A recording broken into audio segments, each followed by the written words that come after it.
All right, we are going YouTube live for the 93rd episode of the On the Hump podcast. Joining me, as always, we've got Bobby Bless, the number one Lions fan you know. We also have got Nate Rucker down there, and I say down there because he's in the triangle. He is lower. But anyway, again, Nate Rucker, our resident defensive coordinator, with us this evening. Reggie Funchess not with us this evening, but again, we can't wait to get Reggie back on the program, and hopefully we'll be able to do that next week or sometime very, very soon because there's a lot of good things that happen on those offensive and defensive lines, and that is the one area that none of us on the screen currently really know a ton about. And Hell Reggie yeah.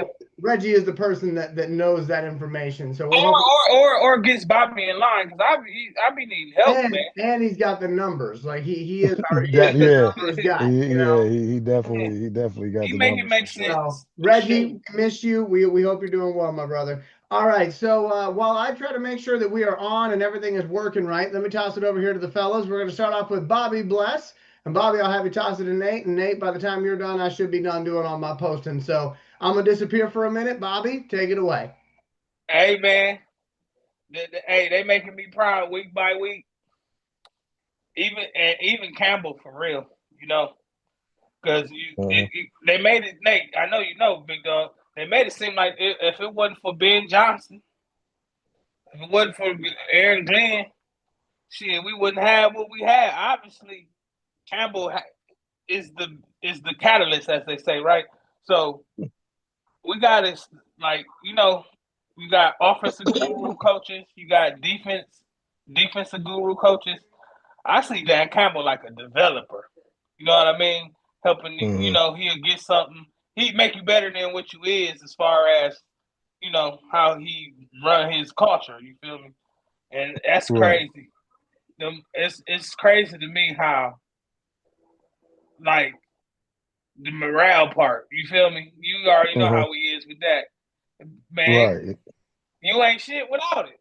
You ain't shit without it. But I just know that these Detroit Lions, they they look good though. They might be like I watch other offenses. I'm starting to see like we is like what it is. You know what I mean? Best Hmm. offense in the league, man. It's just it's crazy how we got the best offense in the league, and the quarterback ain't the best quarterback in the league. It usually don't go that way. But how you It feeling, don't, big but dog? I'm good. Like I say, I'm sitting here in urgent care. My niece wasn't feeling too hot. Got in the car, picked her up from school. So she got in the car crying and talking about her ear and all that. So it's like, okay, let's go Yeah, you ahead. gotta get it checked out. So, dude. Yeah. So, just my sister got here, so I'm about to get ready to get back out. That's a good thing that it's not, it ain't that far from me, right up the street. So, it's cool. But but yeah, man, it's the thing about Jared Goff is he's consistent. Regardless, we don't have to have the number one quarterback in the league, but we have the number one percentage passing quarterback in the league. Actually, I think he's number two, like right behind Lamar, right behind Lamar. So yeah, he ain't always been the fan favorite. Regardless what, it don't make a difference. It's like, for instance, we got the number one coach, but somehow our coach hasn't won coach of the year yet. Man, he swept the coach of the year last Right. year. That the That's last two crazy. years. Last 2 years. But I That's mean, crazy. That's crazy. it's definitely crazy. It's just one of That's those things, crazy. man. That's crazy. Listen, you in Toledo, Eli is up in New York, but it stayed Detroit versus everybody. It For don't sure. matter what type of award it is. Everybody loves to put it. It's like, okay, My it's dad, cool. my dad, my dad say it all the time. My dad say it all the time. Like, can't you tell? Not only they respect that man, they they like him, kind of thing. Because you can respect somebody, but you don't fuck with them. You feel me? Right, right, He right, right, right, said right. if Campbell told them motherfuckers to run 10 yards backwards, they'll run 12. Like they just gonna do what he say, and they respect Hmm. him. And he said if you ever listen to Campbell talk, he know how to. They don't ever. He know how to say something with the press. He know how to give them something and then don't give them nothing. If you ever Right. hear him, so Hmm. he'll tell him They straight up, always hey, want a hot take. They always want a hot yeah, take, some and sort he of be like, clickbait. hey, he gonna be some time. He gonna be some time. He being close. So Right. he don't tell them exactly when, but they don't ask him the same shit 10 times like they do like they do with my boy Glenn. But Right. anyway, Because they low key be like, you know what? He ain't about to give us shit, so we just yeah, gonna take what he give. Like, okay, whatever. yeah, that's why. But that's a good thing. That's really how you want it. Like, I don't want y'all questioning everything that I say, everything I turn around. Like, don't try to trick me up. Like, you're gonna sit here and I'm how you looking crazy as hell. And then it could be the fact that he big as shit. And they probably Yeah, scared that he he gonna beat fucking your squeeze ass. the hell out their damn hands when they Yeah. go to give him a Oh, handshake and he already shit. broke a podium. He already broke a podium. What? Hell yeah. So, so at the same time, they're like, man, I don't want to piss this guy off, man, because pissing this guy off, man, might not be the best thing. Yeah. So, Hey, but one last thing though, Panay Sewell, they was like he was on the St. Brown podcast. He gonna say like when he went to the pre-meeting with the Lions. oh And yeah, I seen that yeah, episode. and he said everybody was like, "Man, don't go to the Lions, don't go to the Lions." He was like, "I like to coach though," and that was Campbell's first year. You know what I mean? He said, "I like to coach. I Right. like to coach." So, like he said, going to Detroit didn't seem like it was that bad because he said, "Coach, cool," you know. So Hmm. before he even got on the field, they was fucking with him before they played one game. So Campbell's That something different. but that's how you know that he is a true man's man, and that's what true men are drawn to. Like, you only gonna listen to somebody that talks sense, and it's like, I gotta really see you walk that walk before you try to talk to me.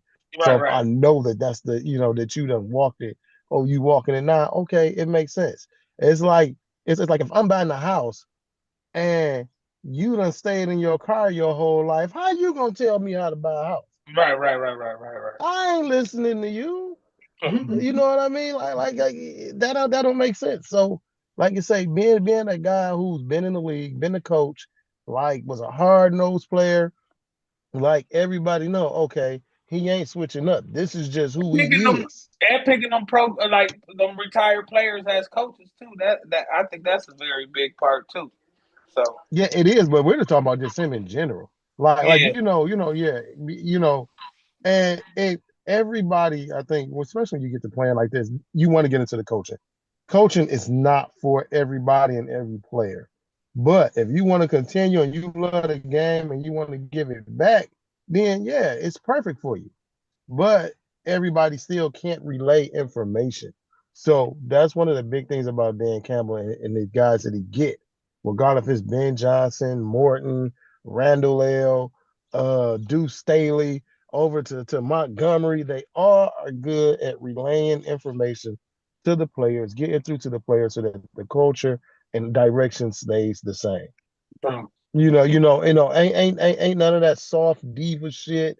Oh, they cussing at me. Oh, da da da da da. Ain't none of that. Like, you know what it is when you get here. Mhm. And then and this everything is done with so much respect and so much love. This ain't the Matt Patricia era, where dudes you sitting up on the ATV looking like the doggone sheepdog from Bugs Bunny, watching your flock. Like, man, get down. Get down, man. Your big Oh ass shit! can't do it up down. Sit there with that damn pencil in his ear and baloney in his Listen though. chin. He might not be able to do an up down, but on that thing he can do a vroom vroom. You know what I mean? But Yeah, anyway, In that Missy Elliott damn bag suit jumpsuit he looking like right. shit.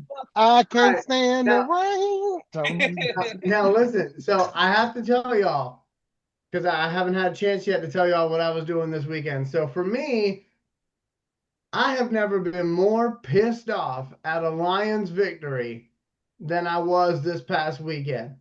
And I'm gonna be real with y'all, okay? I'm over it now, but I was not over it during the game. So let me lay out for you what was happening on my end. So I don't normally do the whole DraftKings thing. But I did Oh, it this shit. weekend. Oh, I knew that's where And you I was had going. a I knew that's where 3-pick you was going. parlay. I had a 3-pick parlay. Are you ready for it? Okay. I'm gonna take you through the process here. I had Amon-Ra St. Brown needing to get 70 receiving yards. You got that. He got 100. I needed Jahmyr Gibbs to get an anytime touchdown. You got He that. did that. And then I needed Jared Goff to get an anytime touchdown. And he threw 3 fucking touchdowns. But according to DraftKings, that don't count. He has to run it That over does not the line count. himself. I did Yes, not know that when I placed my have asked. So $25 bet. listen. I did not Okay, so know listen. that. They did me dirty, Nate. I almost had So $980 listen, in my bank They account. didn't really though. They didn't really though. They didn't really. So here's the thing. Nasty. There is a description and it breaks down what each thing does. So this is one where you pulled a blackish type thing and did not read the fine print. He's fucking stupid. But Normally, here's the thing, y'all though. read the fine print. We No. don't. Listen, You didn't read the fine print, Eli. You might No. not. It's okay.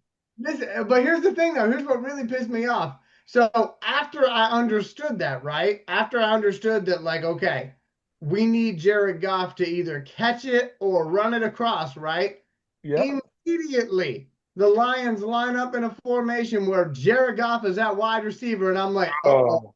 I said, here we go. And then they fucking throw it to a no-name tight. I'm like, son of a bitch. And then later on in the game, we get the ball. Okay, it's garbage time at this point. All we're gonna do is run it anyway. Then they call a penalty. We get that motherfucker at their 10-yard line. And I'm like, come on, Vanilla Vic, let's go. They didn't run his ass one time. They fucking need it. I said, you sons of bitches. Just trying to get that is like hurts. I have never been more irritated at myself and at my team while also simultaneously celebrating an ass whooping that we put on the Bengals. But I was just looking at it and I'm like, you got to be shitting me. I had $980 sitting there and everything happened that I needed to happen except for an anytime score from Jared Goff. And again, I mean, to the average person, even the average football fan, when you see anytime score and you're talking about a quarterback, you would assume his passing touchdowns would count. Nope. You're not a damn fan. No. You're not a damn fan. You gambling, sir. Not a damn fan. You don't think like no damn fan. That's where you fucking up. Right. You gotta take your heart out of that it's never that easy. No. I know, but I was just so irritated. So any other time when you need clarification, you will hit one of us up in the chat, whatever. Here comes Nate saying, Elijah, you ask us about everything, but this right. Not something that really about gambling that you know nothing about. It wouldn't be no Las Vegas if you get go for anytime touchdown. I'm a good egg. I don't know nothing about all that, you know. It won't be no Las Vegas if you want to bet, if they bet anytime. But listen, I got $25 to spend on this Lions-Chiefs game. So DraftKings going to try to get more of my money. But now I'm on to them. Because anytime touchdown does not mean throwing it. And I would. And here's the thing, right? Your best bet. It's not to bet on that game. It's always Montgomery, Gibbs, St. Brown. No, I know that now. And again, if I knew that description going into the bet, I never would have put Jared Goff in that parlay. Because again, when does he ever do read option? Not a whole lot. You know what I mean? Right, but that's why his odds. Listen, that's why his odds were so high. He never does it. That's why he don't even do the quarterback stakes. Because listen, had you took that off, your payout probably would have been $300-something. And that would have been nice. I mean, damn, that would have been nice. But now you do. Hey, next time get Jalen Hurts anytime touchdown because you know they do the push all the time. That's a layup, but it ain't. I would have done that if I would have known, but again, I didn't know, and that listen, that's on me. You learn it, like I said, I have never been more pissed off while also being very excited about the victory on the I field. literally, I knew that's what you was about to say when you said And Sports six betting catches. I knew is you was the about to hardest say gambling. the It's the hardest second thing I gambling. was doing this weekend, I think Nate's still there, but the second thing that I was doing this weekend was I was just watching and waiting for Terry and Arnold to see what he was going to do because I just knew Bobby Bless was going to be glued to that TV He wherever ain't do he shit. was, sitting there with his notepad out, giving that boy a grade as Psych. far as what he was doing. Psych. And then legitimately, we got a safety that got taken back by a Terry Arnold penalty. And I thought to myself, I said, and Bobby's it wasn't even a penalty when you looked at the replay. And then Bobby hops in the chat and I forget what he said, but I was dying laughing about that. Yeah, and that's why I looked at it like everybody, even the announcers, they like, wait, what? But it's one of them how we talked about those preconceived notions. Like he did nothing at all. You get 5 yards, let go, and like it was just like, wait, what? Cool. All right, it's fine. Like I told y'all, Terrion's gonna be okay. Because when Terrion left the game, can we have the Law and Order music, please? Dum dum dum dum dum. Wow, wow, wow, wow, Our wow. secondary was certainly some special victims out there after that. So, Like literally, Terrion had only given up at that point before he left the game. He had given up 3 catches for 29 yards. That's it.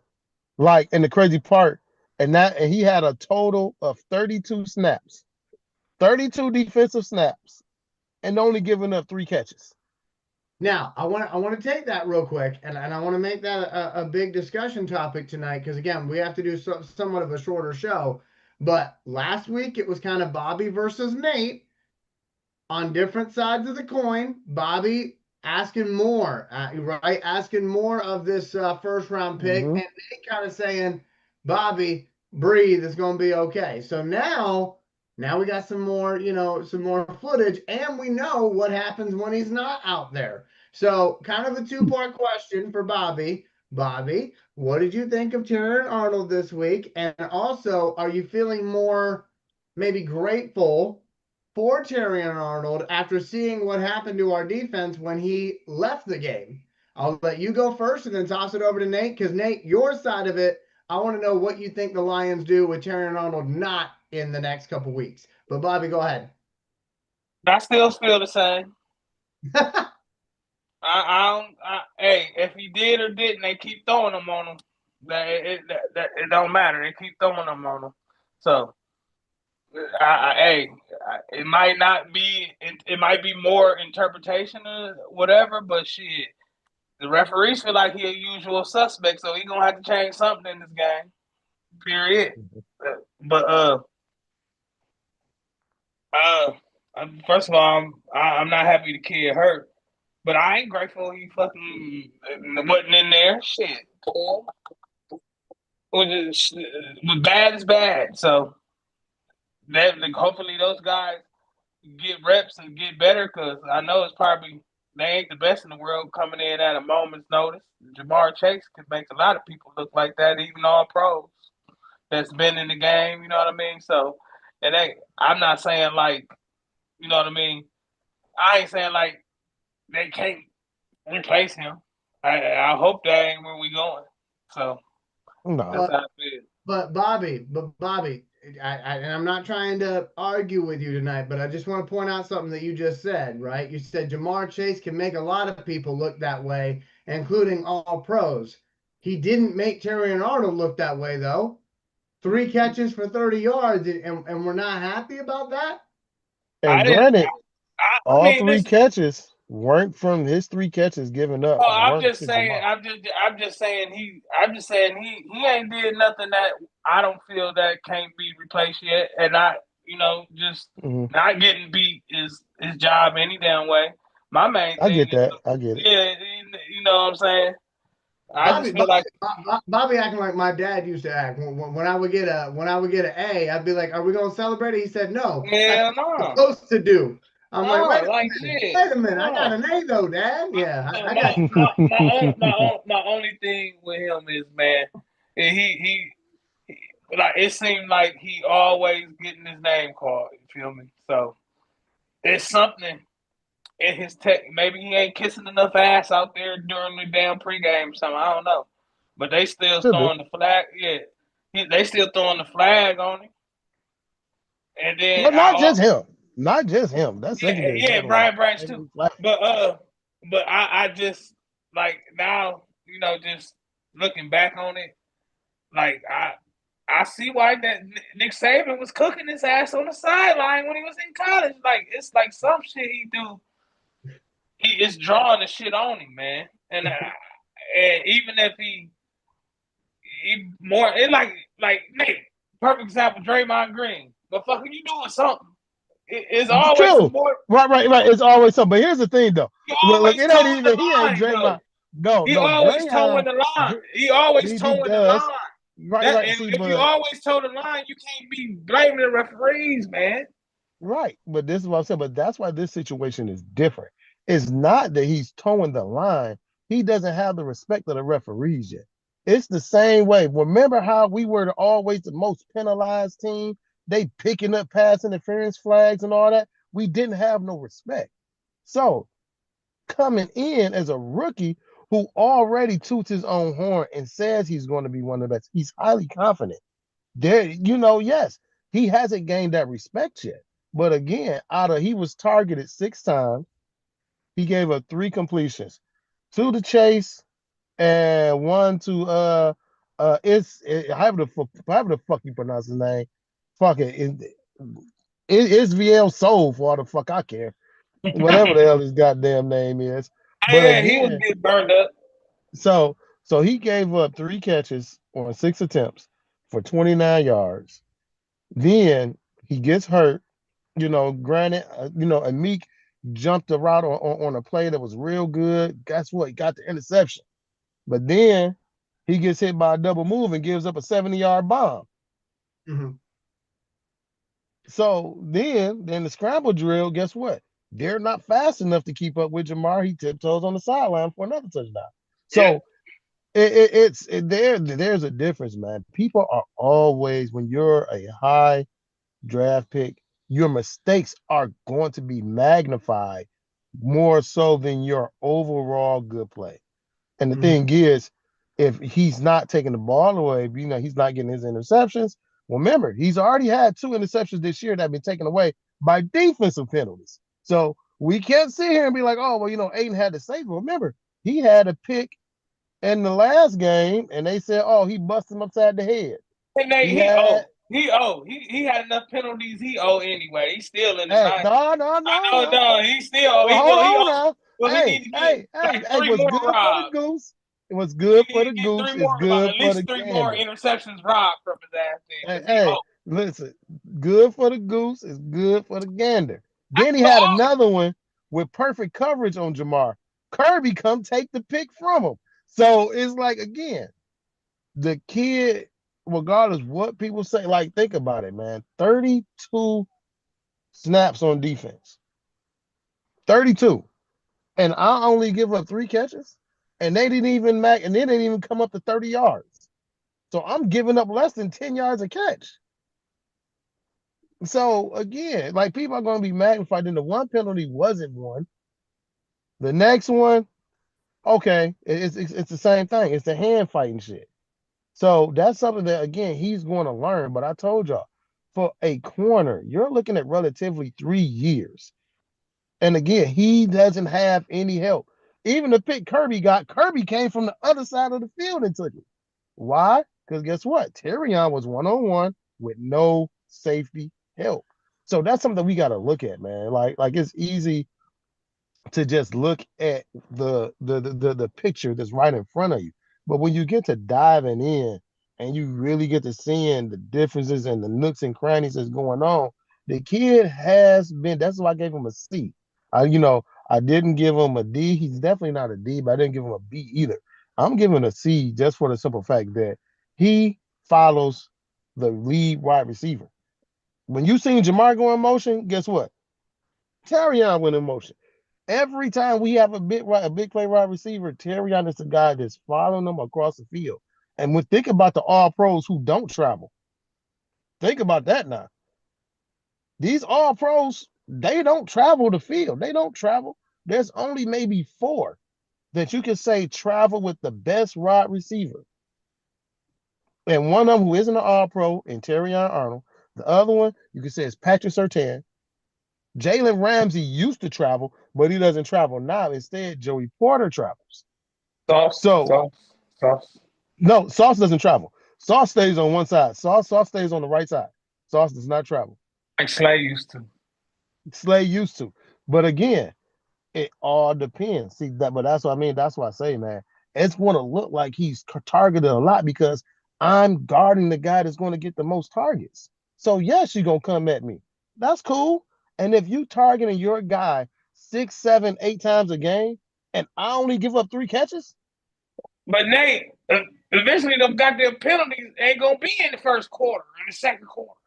So Nate, but again, Eventually they gonna be in the we fourth can't quarter. listen. We can't worry about eventually because eventually, if our pass rush do what the hell they got to, then guess what? I don't have to run around with their number 1 wide receiver for 4, 5, 6. I'd rather him not give up yards and penalties. Okay? so That's Nate, all I'm saying. let me ask Nate a question, and then I want to try to work us into 2 more No, topics no. that are kind You of the same, talk too a much. little bit different. So Nate, if you can give me a short answer, I'm gonna ask for a short answer on this one. Do Got you you. see Terrion Arnold being a ball hawk at any point in his career, or do you see him being more of a shutdown corner who maybe doesn't get the interceptions, but he's also not going to be giving up a whole bunch of touchdowns? Because I feel like sometimes you'll get a corner who can be both, of Right. those people, and then other times you get somebody who, man, they're really good at coverage, but they don't really Yeah. get a whole lot of interceptions. Then you get other guys who maybe are not so maybe critiqued for their coverage because what you do remember about them is, oh, they take chances with their Yep. coverage and they pick the ball off, Yep. 5 to 6 times a year. So what do you Okay. see Terran Auto being? More of a I see. I the guy Terry or is more of a shutdown, corner than a ball hawk. I'm gonna give you 2 different guys. One is a shutdown, or one was a shutdown, which would be Charles Peanut Tillman. Remember, Peanut gave up a lot of yards, a lot of catches. Yeah, he was perfect with the punch out, but it was always after he gave up a catch or whatever. So, but he was still classified as a shutdown corner. okay. Now, a ball hawk corner, you can look at right now is Trayvon Diggs. Trayvon Diggs gave up the most completions and the most yards at the corner position. But at one point, he was number 2 in the league in interceptions. So which one do you really want? Right. Think about it. Do you? Yeah, you can be a ball hawk. You get 7 interceptions, right? Bam, you taking the ball away. But you've given up 1,200 yards the whole year. You've given up 150 catches the whole year. Right. Like, what do you see what I'm saying? So you have to Yeah. pick it. Like everybody, like Sauce is a shutdown corner. Sauce doesn't get a lot of interceptions, Mm-hmm. So but you see him he's being more of a a shutdown. shutdown corner. Yeah, more of a shutdown. Like literally, he's going to be good with coverage. And the thing about shutdown corners, you're going to end up with those type of penalties because it's always going to be hand fighting. There's always going to be contact. But when you get that respect factor from the refs, you get a lot more leeway to do a lot more different things. He just hasn't have that yet. But Last, I will gladly take the shutdown corner because we have a ball hawk safety. So I will gladly take a shutdown corner who doesn't get the interceptions, and my safety can do what he do.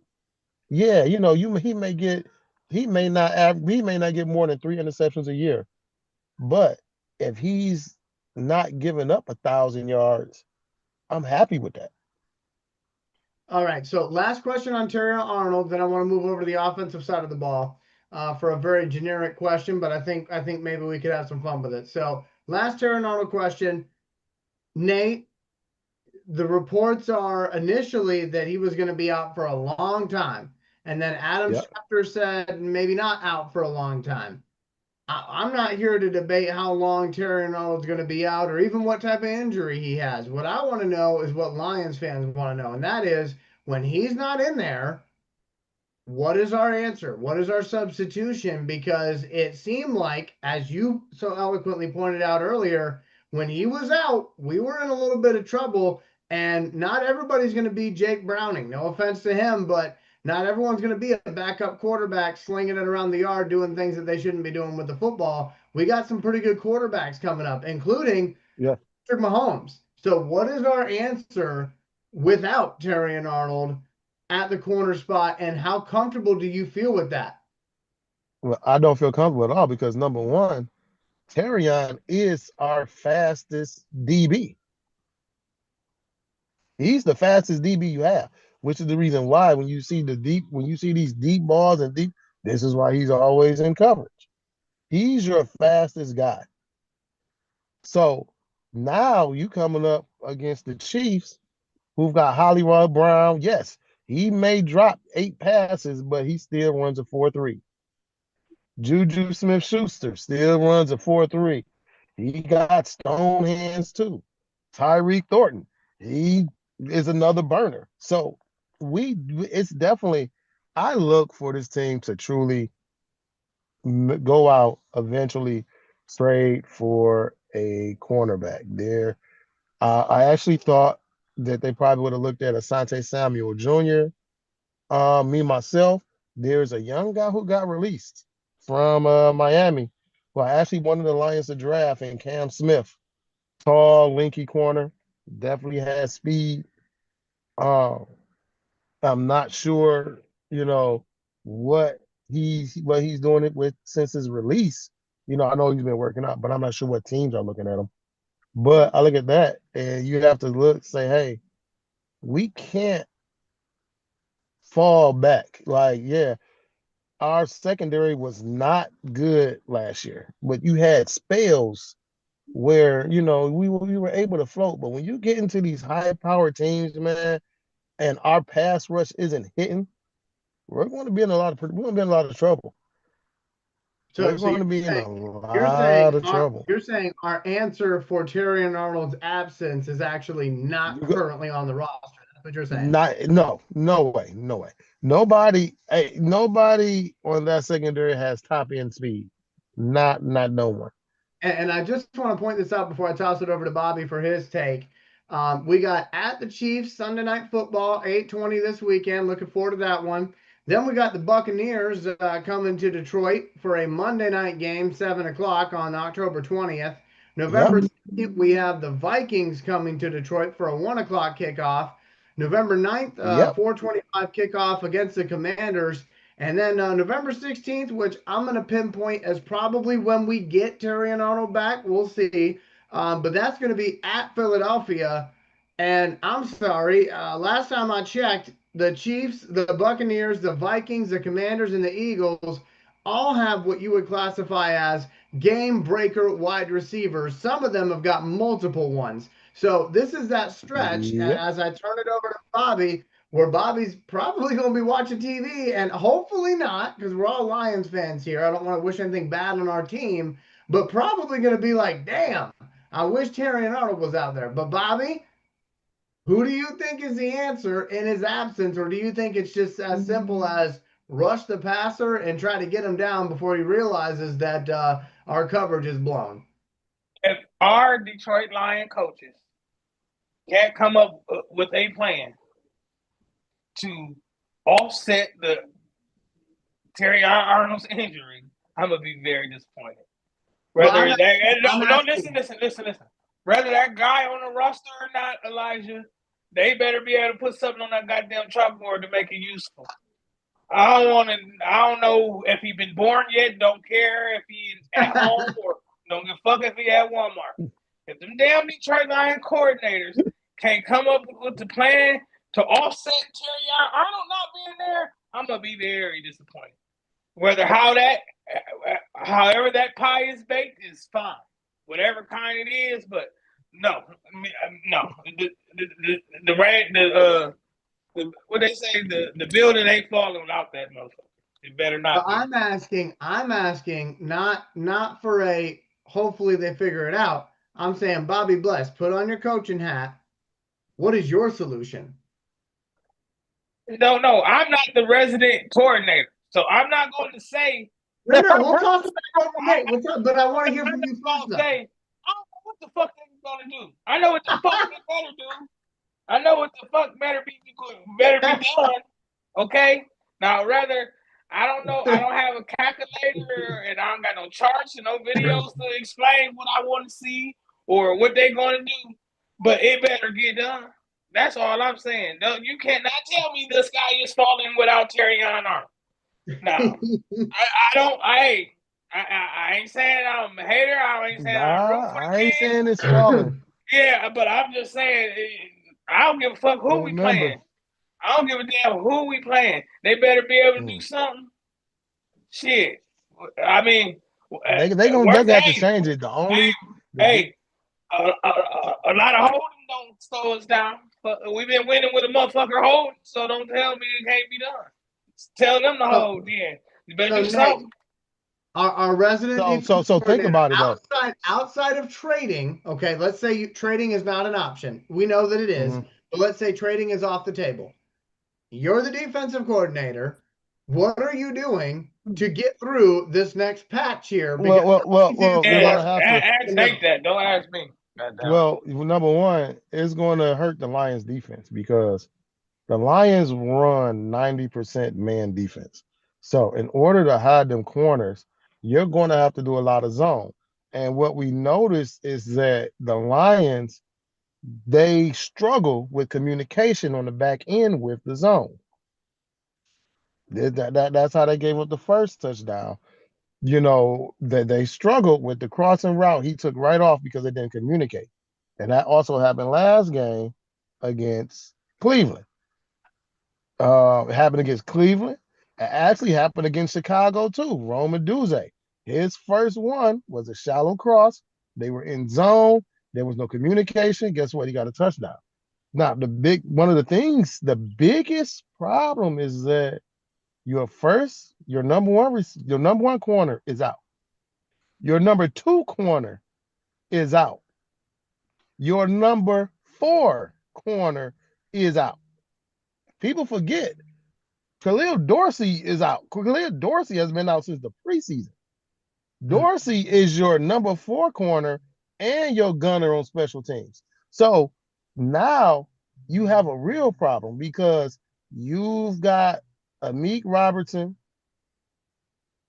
and you've signed Trey Flowers off the street. You signed another guy off the street. You put Rock Ya-Sin in there, who's a very good tackler, to try to slow some of that stuff down. But now you definitely are going to rely a lot more on your pass rush. They're most likely they're going to blitz a lot more too as well. So now you can see Brian Branch sliding down into the nickel spot. But who's your other safety? Remember, we don't have a Melifonwu. I think our next safety is the fuck is his name? Dave Thomas. Something like that. You see what I'm saying? So now, even so, when you move that safety down and have move him nickel, who's going to play his rover spot in that box? So there's still more issues that are coming away with this when you lose 3 out of your top 5, 6 defensive backs. So it's a bigger issue than what really people think it is. It's more, like I say, it's way more than Terrion. Had it been DJ Reed still there, okay, then you can still work it. But that means DJ Reed is out and Terrion is out. So Amik, 9 times out of 10, is going to be garnering the number 1 wide receiver. And the downside of that is that he's 5'9". Yeah. Yeah, he had a very good game. I love that matchup. If I'm a quarterback, I love that matchup. So think about it. We play Tampa Bay. Mike Evans is 6'5". Right. Abuka is 6'2". Yep. And Baker Mayfield's on fire right now. Then You know, so it's not just I'm saying it's a lot. So And that these front games are seven, important. the front seven is going to have to be borderline out of their mind on some 03, 02 Baltimore Ravens defense type shit, where we knocking the hell out the quarterback, the running game, and we killing all our tight ends. Your quarterback get 2 seconds to throw. If he can't make his mind up in 2 seconds, we win. But if it gets to the point where we're not getting to the quarterback and we're not getting pressure, it's gonna be a long game, man. And really a long couple weeks. As I just Two laid out for months. It's gonna be I 2 months. mean, Granted, and, it and is early in the season. and all of So those teams I just mentioned were playoff teams last year. So again, I still have high hopes and I still have belief in our team. I don't think Nate's saying that he don't, but this could be a really big problem. oh yeah. And obviously you're going to have people, and rightfully so, in my humble opinion, who are going to look and go, right about now, would have been nice to have maybe pick the young man out of Marshall at defensive end, or maybe pick any of the talented defensive ends to help Aiden I don't Hutchinson. know. Well, We all He Mike doing Green good. might They've not. been feel doing that. good. He asked. I seen him. Yeah, yeah. We Mike all, Green ain't been doing Eh, nothing. what We team we you we got we, for? we, we I think Refresh my he's memory. young. He's still What team young, he but on? he ain't doing nothing. What team he on? Huh? He on What team? Baltimore. Right. Yeah, he asked. Yeah, I seen but him. He was my doing point is smart that shit. when you are depending on your pass rush, it's good for Batman to have a Robin. That's all It I'm saying. is very Right much so. now, if you're scheming against this Lions defense, as Nate just told you, there's a gigantic hole there. And now you're going, Gigantic. okay, if we can double team Aiden, we might be Oof. able to take advantage of that. Now, again, Ali McNeil is coming back. We don't know when, but he's coming back. And I, I and think I think he'll play next week. Probably Yeah, limited, but because I think he'll play. they gotta let him play in 14 days or he go on the waiver wire. so No, no, again, no. He can't go on the waiver wire. He's under contract. He No, no, can't. no, He can't. no. No, no, no.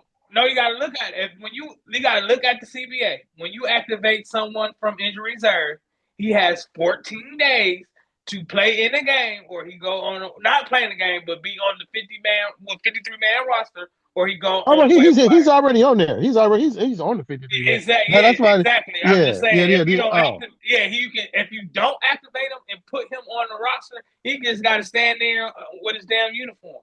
And I don't know, yeah, but yeah, yeah. No, no, no. yeah, No. but They I'm about to aggravated say him. They did. they ain't gonna keep his big ass out there in this uniform. They Nah, better not. nah. They act because it's different now. So they have a 21-day practice window. It's not 14. It's 21. I thought it So was 14. no. They've got No, they what have it a is 21. It used to be yeah. 14. It Yes. is. No, right. I'm saying no, it's not 14, it's 21 days. Yeah, but that's 3 weeks. They have a 21-day practice window.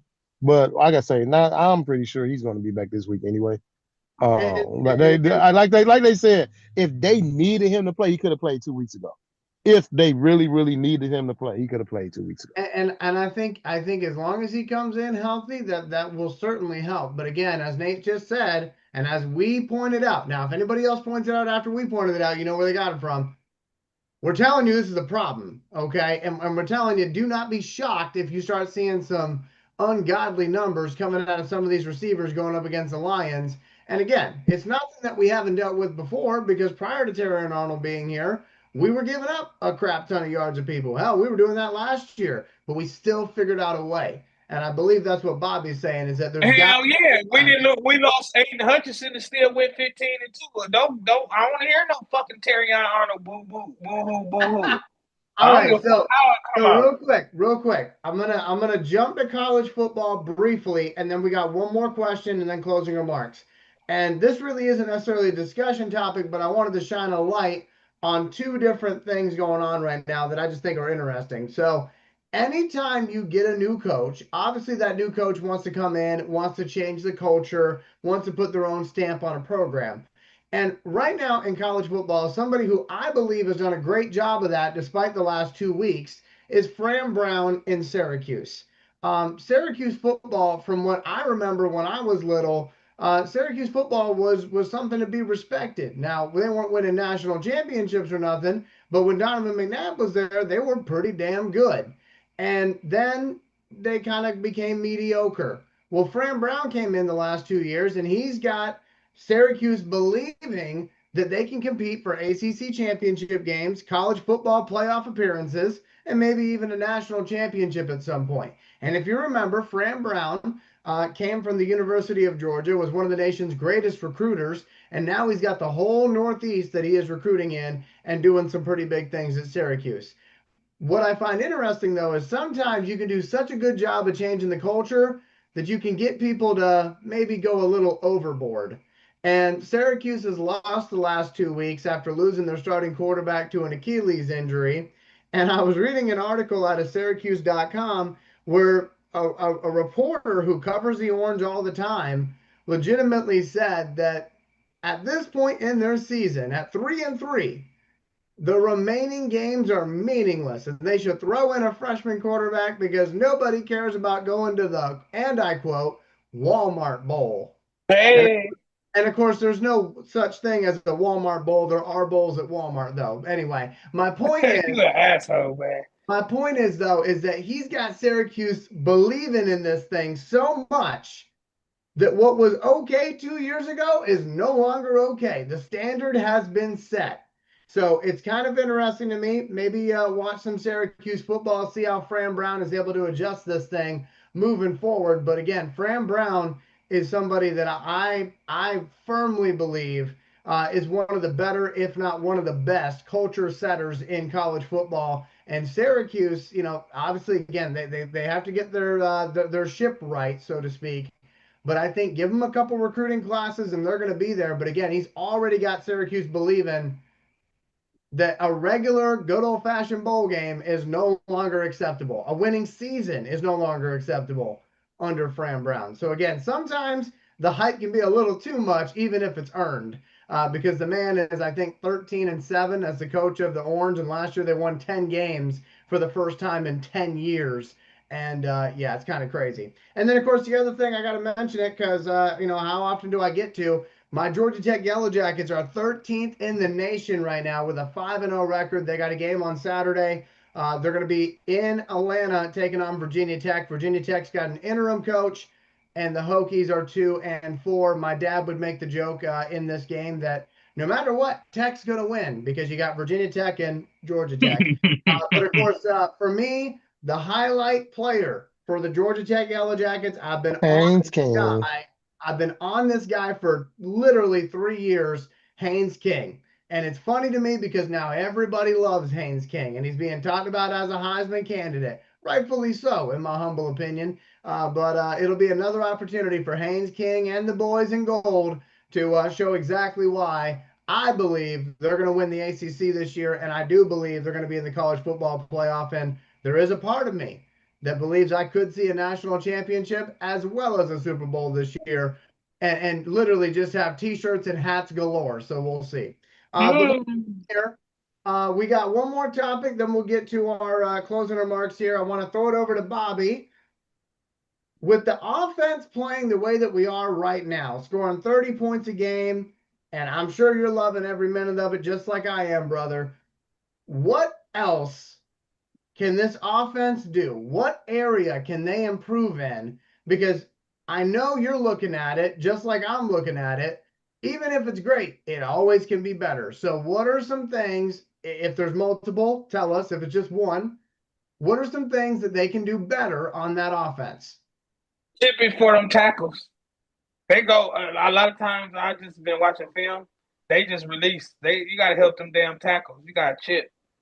I know it was Myles Garrett and Trey Henderson. They were some scary ass dudes to be trying to hit for no reason, right? But they don't chip enough coming out the backfield, whether it's Laporta or Gibbs or Montgomery. They ain't doing enough chipping. So with with Taylor Decker hurt, you know what I mean? You got that Giovanni Manu, whatever the fuck his name is. He needs a lot to be desired, but he needs some damn help. So I don't think they chip enough. And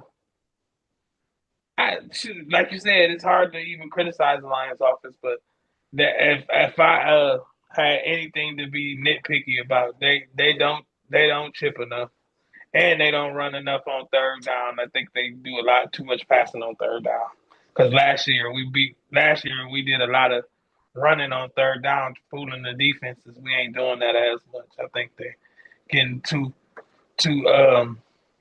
heavy on the pass on third down. It was a lot of times last year where we was like 3rd and 4 or 3rd and 3, even 3rd and 5, where they was doing draw plays, getting the first down still. I haven't seen that a lot lately, but that's Nate, that's same it. question for you, man. What was the question again? What can the Lions offense work on, even though it's like you're super duper good? Yeah.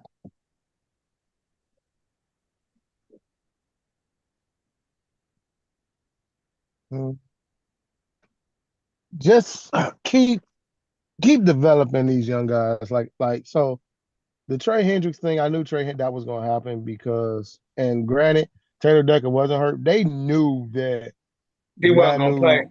they knew he wasn't gonna play. And that was a time for them to get Manu some reps uh to see how he would function because they knew they was gonna need Taylor against the Chiefs. They knew that.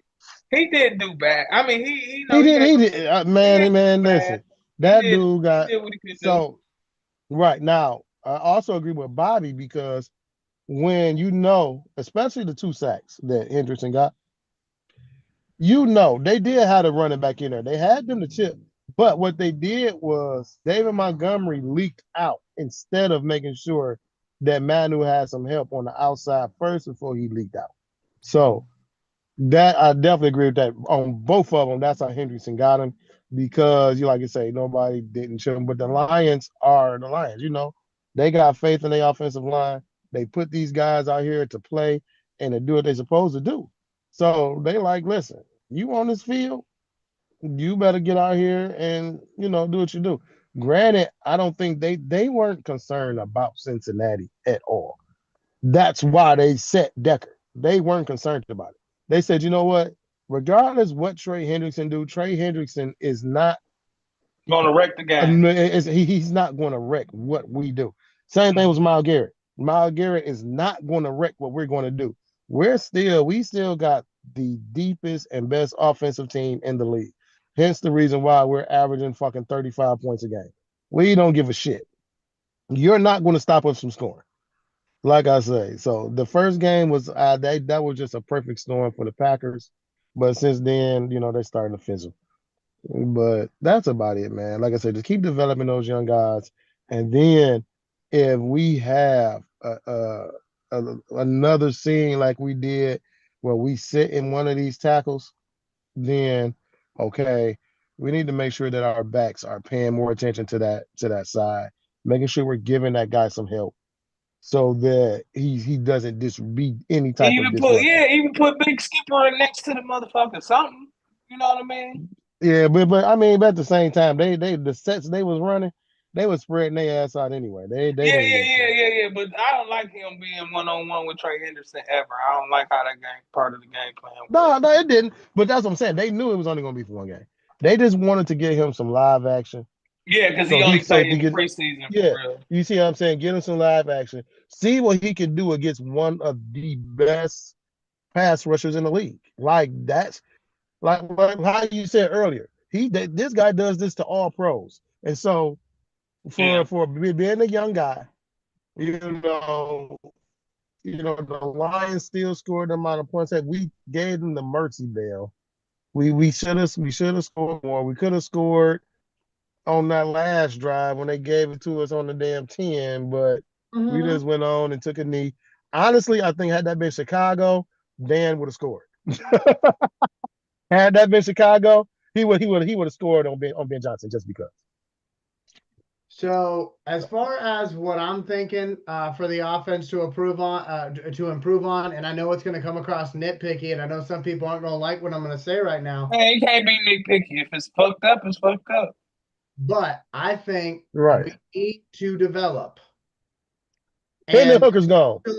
Actually feed the ball to a second wide receiver. Because right now, as I'm looking at the stats, and I know we don't always like stats because you can manipulate stats, but Amon-Ra St. Brown has got 35 catches for 407 yards, averaging 11 yards a catch, and he's got 6 touchdowns. That's great. That's phenomenal. The next wide receiver, and notice how I said wide receiver. And so Because it don't matter. We're not talking about Gibbs. Because LaPorta a receiver. LaPorta a receiver. Because LaPorta a receiver. So that's why you got that caveat. Because LaPorta just as good as his fucking second receiver. That's why. But there's gonna come a point where we're gonna need an actual second receiver, not a tight end, not Gibbs. We're gonna need somebody else. And right now, J-Mo's got 11 catches for 223 yards and 1 touchdown.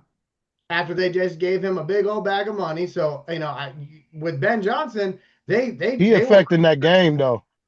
But I'm just saying, and I'm not saying he's not affecting the game, but what I'm saying is, you paid him a lot of money, okay? You paid him a lot of money.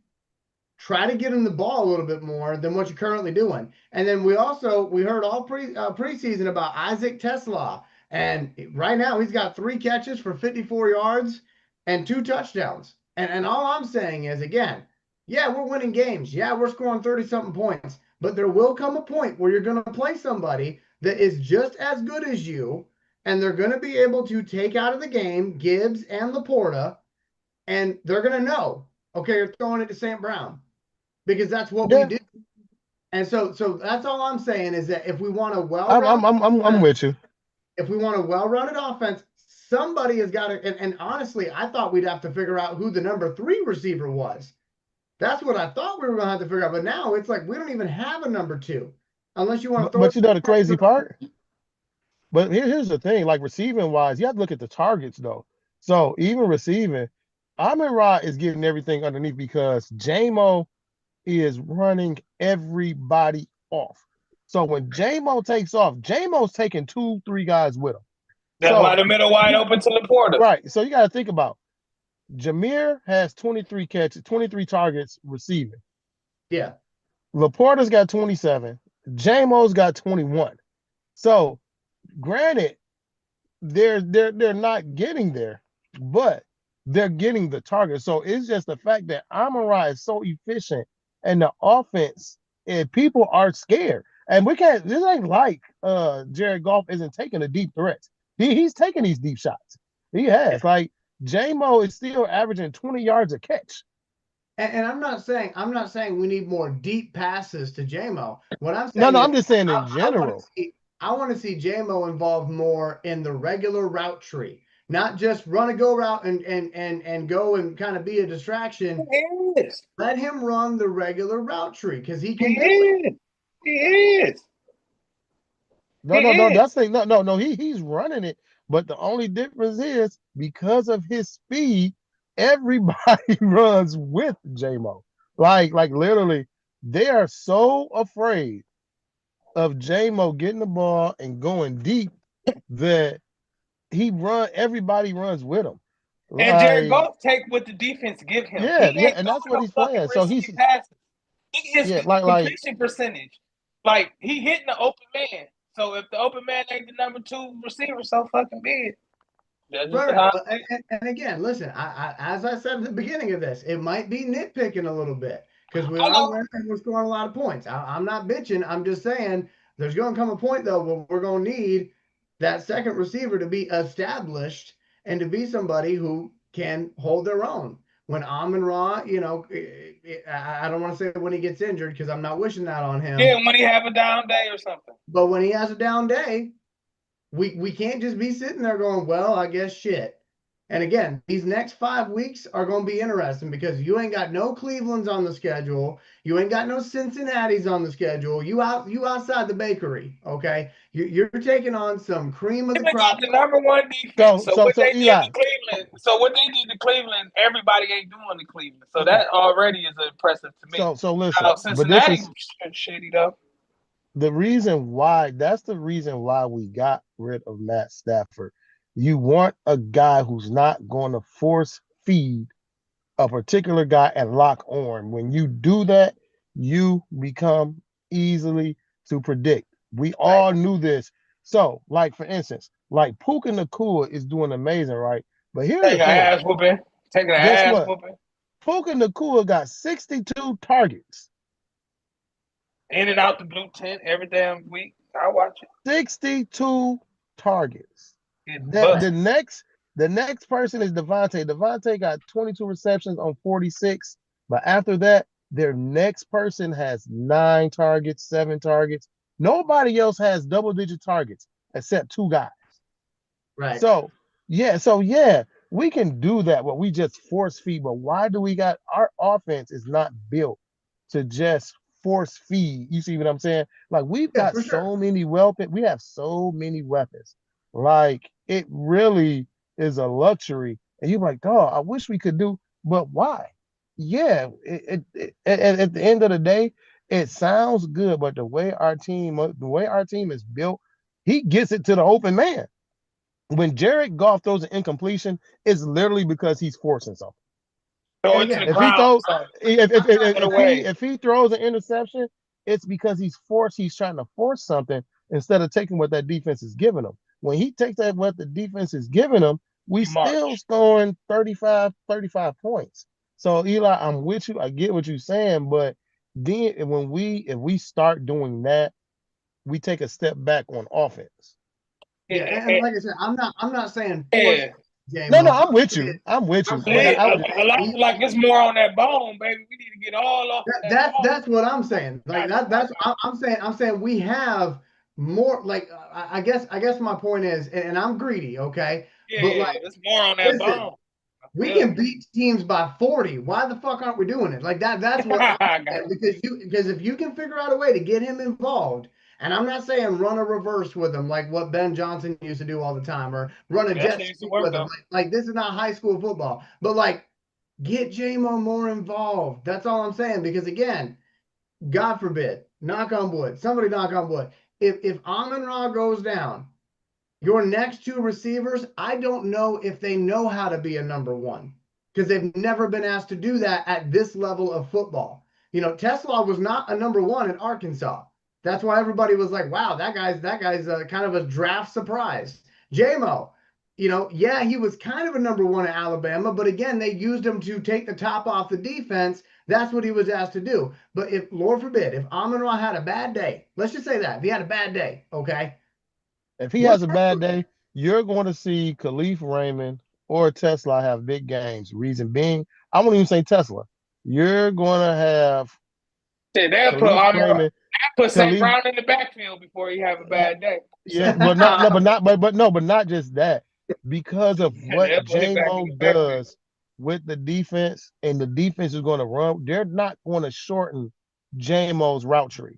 You do see what I'm saying? That Yeah, means that J-Mo's going to still be he's going to be the number one, And we but done had the his lead. We done had the lead, so ain't even no use to forcing the pass. For real. right. It's not that. It's just the way the Lions the Lions use Amon Ra like they used to use Golden Tate. yeah. Right. But if you think about it, all Golden Tate That's better catches than him. were screens. They were throwback pick. They were throwbacks. They were Max. short throws, and he would just take it the distance. Yeah, But he was yak, man. Calvin was the stretch guy. But you had Stafford with that cannon of an arm that would just throw it. That would just throw him open. Or sometimes he would just throw him open. But what made Golden Tate so effective is because everybody ran with Calvin. It's the same thing with JMO. JMO takes 3 people with him. Right. 3 at all times. And they be like, you know what? Amon Ra, if he catches it, Amon Ra not taking this bitch 50 100, yards. yeah. Amon Ra ain't taking this 40 He gonna move the yards. chain. He gonna move the chain. That's all he He gonna gonna move the chains. J-Mo catches a pass at fucking 20 yards. Guess what? That 20 can be 80 in a heartbeat. And do. they're like, listen, we If he can get the we full, would if he get the rather, full, he get his full steps. He through. yeah, they would And rather listen, I'll be pull up honest. I'll be and honest. and, and tackle. Week 1, even though that seems like forever ago now, week 1 did scare me a little bit, because outside of the rust, outside of the fact that our starters hadn't played in the preseason, okay, that was an example of a game where Amon Ra was not able to affect the game the way that he normally does. They were on Gibbs' ass like white on rice, and Laporta was nowhere to be found. And so that's No, but you know what? But where what I'm they kind of did, saying though is it's like, okay, now we're coming into the meat of our schedule. We're playing all playoff teams.